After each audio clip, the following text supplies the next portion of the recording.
กับสบายดีและสวัสดีเด้อพ่อแม่พี่น้อง FC กันเบิดสุขุสุขคนหรือว่าสิเป็น FC ทางฝั่งไทยหรือว่าทางฝั่งลาวพ่อพี่น้องในต่างประเทศก็ยินดีต้อนรับเข้าสู่ช่อง YouTube พ่อน้องโคหน้าบ้านเฮาอีกแล้วพ่อพี่น้องเอ้ยเนาะโดยกลับมาพบมาพอกันอีกคือเก่าคือเดิมพ่อพี่น้องเติมพลังทุกครั้งที่พ่อน้องโคหน้ามาถ่ายคลิปก่อนอื่นพ่อโคหน้าก็ขอกะพ่อแม่พี่น้องฝากกดไลค์กดแชร์กดติดตามกด Subscribeให้พ่อน้องโคหน้านำเด้อทุกคนเลยเนาะโดยมื้อนี้ก็มี FC แจ้งเข้ามาหาพ่อน้องโคหน้าพ่อพี่น้องเลยเนาะก็ให้พ่อน้องโคหน้ามาอีกเบิ่งอีกหนึ่งครอบครัวพ่อพี่น้องหรือว่ามาสอบถามอีกหนึ่งครอบครัวเพิ่นนี่ก็รู้สึกว่าสิลำบากพ่อพี่น้องเลยเนาะตอนนี้พ่อน้องโคหน้าก็มาฮอดจอดถึงทางเฮือนทางซานเพิ่นได้เป็นที่เรียบร้อยพ่อพี่น้องเลย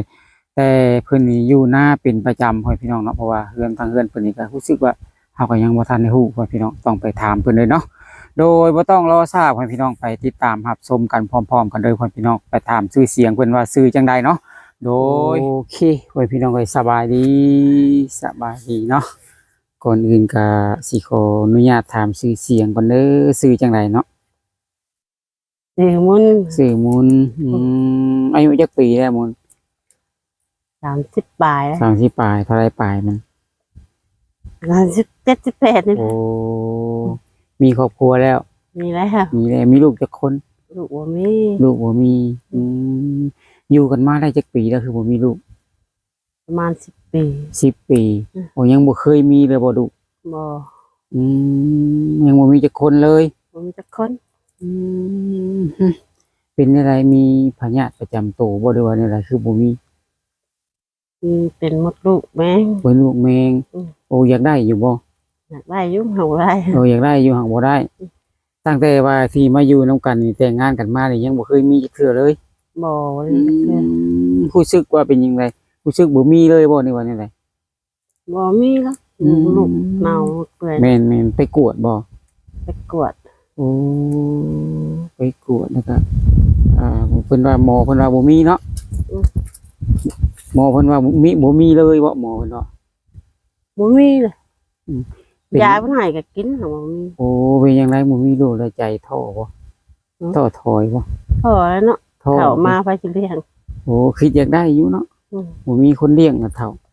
แม่นผัวได้สักอายุกี่ปีแล้วบ่30 78บ่ตอนปัจจุบันนี่ก็ยังอยู่นำกันอยู่เนาะอยู่ทุกมื้อนี่ก็อยู่แต่ตอนนี้เพิ่นบ่อยู่เนาะเพิ่นไปไสเนาะตอนนี้หาเฮ็ดเวียกเพิ่นโดยแต่ละมื้อเฮ็ดจังไดอยู่เฮือนอยู่นาบ่นาอยู่เฮือนอยู่นาบ่หรือว่านี่แหละอยู่นาพี่แลประจำอยู่นาเป็นประจำแต่ละมื้อเฮ็ดเวียกหยังเนาะสามุนลงทานลงเตาแล้วลงทานลงเตาเป็นจังไดครอบครัวของเฮาขาดจังไดขาดบ่พอใช้บ่พออยู่บ่หรือว่าแนวใด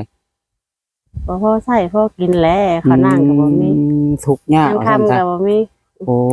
ทุกข์นายเฮ็ดนาก็บ่กุ้มกินข้าวเป็นจังไดข้าวบ่งามหน้าบ่กว้างบ่หรือว่าแนวใดบ่มีปุ๋ยมีหยังบ่มีเงินซื้อนี่แหละทุกข์ยากปากมองโดยทุกอย่างหมายความว่าตอนนี้ก็ให้หน้าก็หอมแม่นบ่ให้หน้าบ่กว้างปุ๋ยก็บ่มีใช้บ่มีโอ้โดยที่ว่าอยู่กันนี่อยู่น้ำพ่อน้ำแม่บ่ตอนนี้หรือว่าอยู่กับ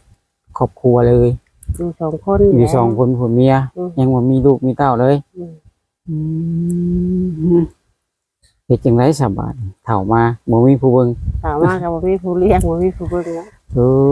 ทำก็หาบ่ได้แล้วเฒ่าบ่ได้เนาะแต่ทุกมื้อนี้ก็ยังบ่ได้นะแต่ตอนนี้หาบ่ได้เนาะแต่หาอยู่บ่ทุกมื้อหาอยู่บ่ได้นะบ่ได้ซื้อกินน้อยๆแหละโดยบ่ได้ซื้อกินน้อยๆเป็นจังได๋บ่ได้ไปรับจ้างรับบายใส่บ่หรือว่าน้ำมันไปรับจ้างระบายอยู่แต่ให้แต่นาอยู่แต่นาทำโรงทานบ่เผาทานเนาะแต่ละมื้อเนาะเผาทานควัดเทื่อนึงได้จักสอบน้ำมันได้คือ10คือ20นี่แหละคือ10คือ20สอบเนาะเป็นจังได๋บ่กุ้มกินเนาะบ่กุ้มบ่อยู่ค่าใช้จ่ายนำเวียกบ้านการเมืองของเฮานี่ซะใช้จ่ายคือกันเมืองก็เฮ็ดทานนี่แล้วมันมีก็ให้เพิ่นแบบว่ามีก็ติดหนี้เพิ่นไว้โดยติดหนี้เพิ่นไว้เนาะถ้าหากบ่มีเนาะ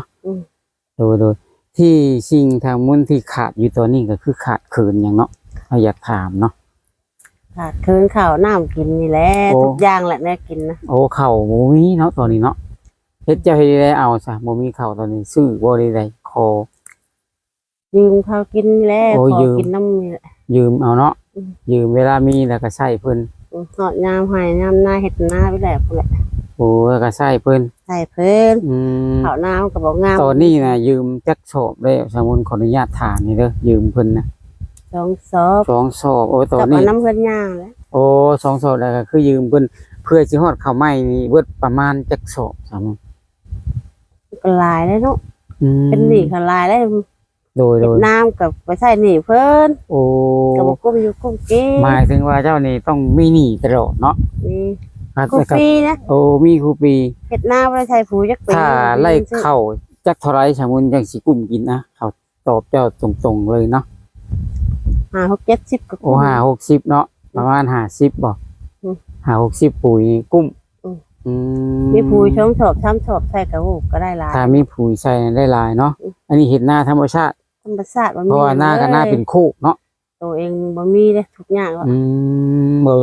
อาศัยเอาน้ำดูนี่ก็บ่มีเนาะ ใส่มันลูกก็บ่มีเขาสิไปหาเงินคำ อืมโดยอันนี้ก็คือขาดคืนน้ำดูกับบ่มีเนาะตอนนี้ก็มีแต่แฮงเจ้าของหรือว่ากับแฮงสามีที่ซอยเรือกันเนาะ แม่นแล้ว อืม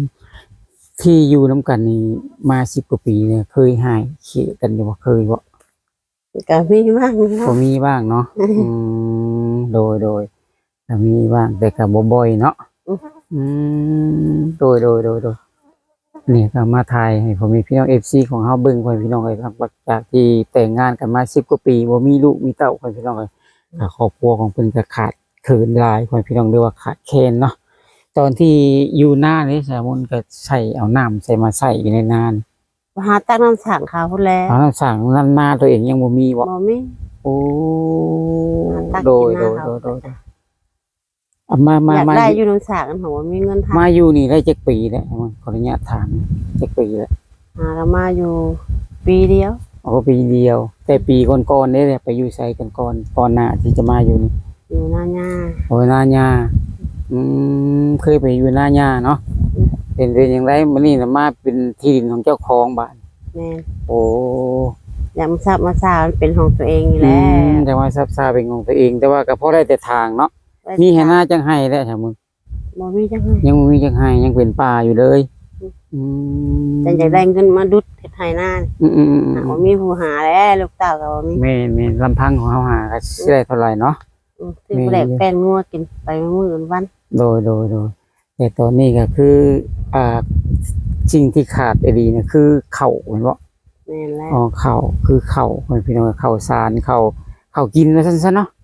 อืมถ้าว่าเจ้าบ่ได้ยืมหมู่ปีนี้เนาะปีต่อไปเจ้าก็สิยังเดือแม่นบ่ แม่น อื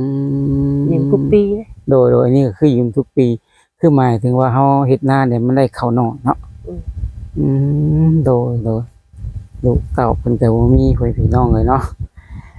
จังใดก็ถ่าย FC ของเฮาให้เห็นเนาะไปได้เห็นความทุกข์ความยากของเพิ่นมาแสดงความทุกข์ยากเพิ่นพี่น้องเอ้ยอยากจะช่วยเหลือทางครอบครัวของสาวมุ่นเพิ่นพี่น้องเนาะก็ทั้งสามีชื่อจังใดเนาะนึก โอ้ชื่อลุงนึกพี่น้องเลยเนาะทั้งแม่ใหญ่มุ่นนะครับพ่อใหญ่นึกพี่น้องเลยทั้งครอบครัวของเพิ่นก็ทุกข์ยากขาดแคลนพี่น้องเรียกว่าขาดเขินเนาะถ้าพ่อแม่พี่น้องท่านใดอยากจะช่วยเหลือหรือว่ามาทางเห็นคลิปเพิ่นแล้วพี่น้องก็ติดต่อมาทาง2พ่อน้องคุณหน้าได้เนาะก็ยินดีที่จะเป็นสะพานบุญให้เนาะครูนี้กับครูบ่มีลูกคือกันพี่น้องเป็นครูที่2ที่พ่อน้องคนหน้าถ่ายมาพี่น้องเนาะโดยอันนี้ก็ได้สัมภาษณ์เพิ่นเพิ่นก็ยอมหับเลยพี่น้องแต่ละมื้อก็บ่ได้อยู่หรอกเนาะมีแต่หาไม้หา หาใหม่หาเต่าเฮ็ดเตานี่แหละ แต่ช่วงนี้ก็ยังไรลำบากกับแดดเนาะเพราะว่าแดดร้อนกลางเว้นนี่ก็ลงได้ว่าเตานี่กลางเว้น ลงมาได้แล้ว ลงบ่ได้ร้อนเนาะ ค่ำ4 โมง 5 โมงพุ่นแห โอ้ ละ 4 โมง 5 โมงเนี่ยต้องซอยกันทุกมื้อ อืม เพียงแต่เถียงหน้านี่ยังบ่ได้มีไฟมีพื้นบ่มีบ่ บ่มีหยังเลยนะ ยั ไป ง หากันยังบ่แล้วน่ะ โอ้ใต้ตะเกียงบ่ สิมุงทางกันสิไม้ก็ยังบ่มี โ โดยเฮ็ดหางไว้ซื่อ เป็นทางไว้ซื่อๆมีเงินซื้อละ บ่มีเงินซื้อเนาะอยากได้ อยากได้หักบ่มีเนาะ อืมโอเคโอ้ยพี่น้องเอ้ยอย่างไรก็อย่าลืมกดไลค์กดแชร์กดติดตามให้พ่อน้องโคน่าน้ำก็มีมุ่นนี่เด้อพ่อแม่พี่น้องเอ้ยทั้งเพิ่นก็ขาดเขินจริงๆพ่อแม่พี่น้องเรียกว่าขาดเขินอีดีเนาะโดยมีอย่างหลายวันนี้ก็มีเงินมาฝากวันเล็กน้อยเนาะก็บ่ว่ากันเนาะฮะมุ่นเนาะสิได้เพิ่นไว้ไปซื้อน้ำแข็งรับความร้อนเนาะเวลาเพิ่นลงเตาพี่น้องเอ้ยให้3,000กิใจละลายคือกันเนาะฉันก็สิได้ล่ำลาสำนี้ก่อนพี่น้องคอยเจอกันในคลิปหน้าเนาะสมมุติเนาะโดยสบายดีโอ้ยพี่น้องเลยโอ้เลยร่วมกับแม่ใหญ่มุนกับพ่อใหญ่นึกแล้วเป็นที่เรียบร้อยพี่น้องเลยเนาะตอนนี้กับพ่อน้องคนนั้นก็ได้ถ่ายทำบรรยากาศให้ทางเอาเด็ดคักลายพี่น้องเลยฮอนอบอู้พี่น้องเนาะพุ่นหน้าพ่อพี่น้องเป็นเทียงให้เทียงหน้าหรือว่าเฮือนเพิ่นก็ว่าได้พี่น้องเป็นอยู่ในนี่แหละพ่อพี่น้องเป็นประจำเลยเพราะว่าที่สถานที่เพิ่นอยู่นี่ก็บ่มีน้ำบ่มีหยังพ่อพี่น้องแห้งแล้งพ่อพี่น้องเนาะก็รอแต่หญ้าผลอย่างเดียวพ่อพี่น้องถ้ามีเงินมีคำเนาะก็สิเจาะน้ำบำรุงบาดาลได้พ่อพี่น้องทางเอื้อยเพิ่นนี่ก็เพิ่นยังบ่ทันได้เจาะน้ำบาดาลเลยพ่อพี่น้องเนาะโดยป้าเดชคักเนาะมื้อนี้เนาะพ่อพี่น้องโอเคก็ได้ถ่ายทำให้พ่อแม่พี่น้องได้ครับได้ชมกันเนาะโดยตอนนี้เพิ่นก็เฮ็ดเตาทั้งในทั้งหน้าเพิ่นพ่อพี่น้องโดยจังใดก็ขอขอบบุญขอบคุณเนาะทาง FC ที่คอยติดตามชมช่องพ่อน้องโคน่านี่เด้อพ่อแม่พี่น้องสำหรับคลิปนี้พ่อโคน่าเว้าบ่ม่วนบ่นวลหูเนาะก็ขอโทษขออภัยใน FC หลายๆเนาะก็ผิดพลาดประการใดก็ขอโทษขออภัยกล่าวคำว่าสบายดี